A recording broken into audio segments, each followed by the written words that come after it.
Hi, my name is Drew Henry McWilliams, and I am the CEO for Morrison Child Family Services. I've been at Morrison for 23 years, and Morrison is about to be around for 75 years. I came to working in mental health and substance abuse because of my own story and journey of dealing with a mother who was severely depressed and dependent on prescription drugs at that time, as well as my own wanting to heal and work through some of the things that I experienced as a kid from physical abuse and child abuse. So working on my own mental health became important, and then being in a position to give back to others and get into this profession and learn how to be helpful, not just to myself, but to others. The thought was, I want to work with kids. I want to help kids that need it and not just have fun with kids. It oftentimes feels like that's what they needed. They really wanted someone to understand that what they're going through is difficult. And so when I get to do that with somebody, it makes me feel like I'm where I'm supposed to be and I'm on the right track.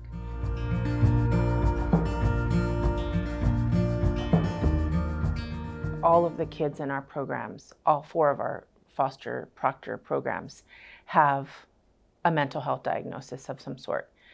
Usually the kiddos are in the DHS foster system, and so but we know the story is similar to a lot of the kids, and they've obviously started out in a biological home, and then for whatever reason, whether it's substance abuse, parents' own mental health diagnoses, the kids go into DHS foster care, they get referred to our programs.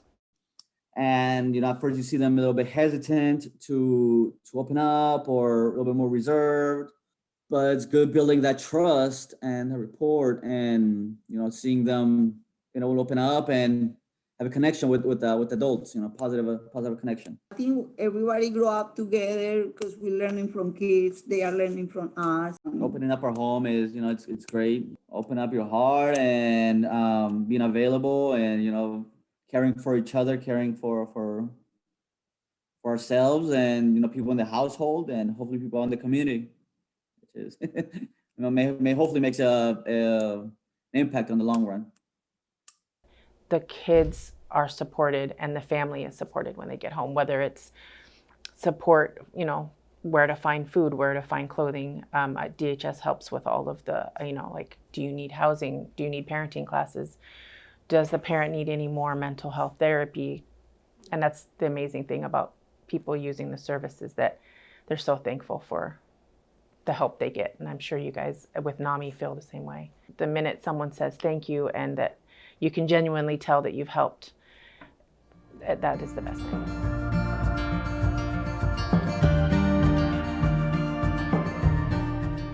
There are so many reasons why we walk with NAMI, and this year it'll be virtual again.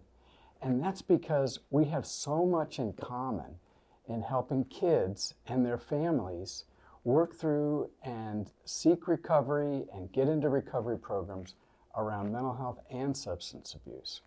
Kids still grow up in an area and in a community and in a country that can stigmatize mental health. This pandemic that we've been experiencing, I think that's brought all kinds of things up.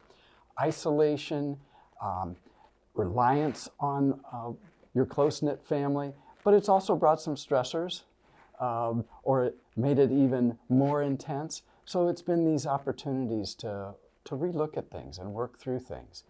And the hope is that if we can work with kids early on, then we can help reduce suffering along the way. I admire both of our organizations for just tirelessly working behind the scenes, in front of the scenes, to help kids and families.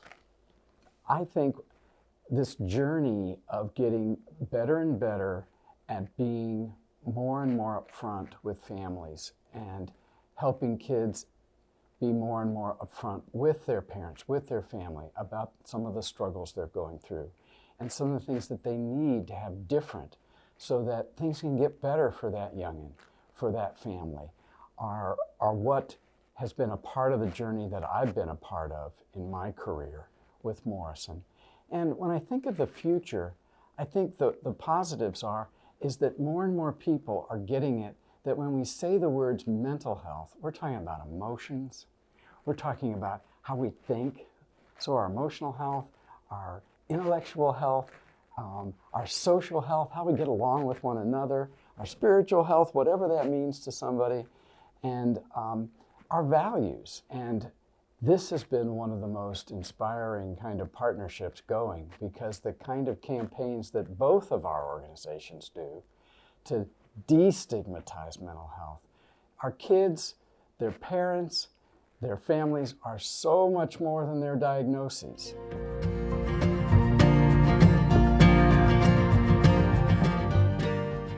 Another thing I think of for the future is what's happening now in the present, and that is around an increased, not just awareness, but action around putting race, equity, and inclusion first, and getting beyond those being words, but actually putting them into actions. And that's one of the most important things we can do for kids and families.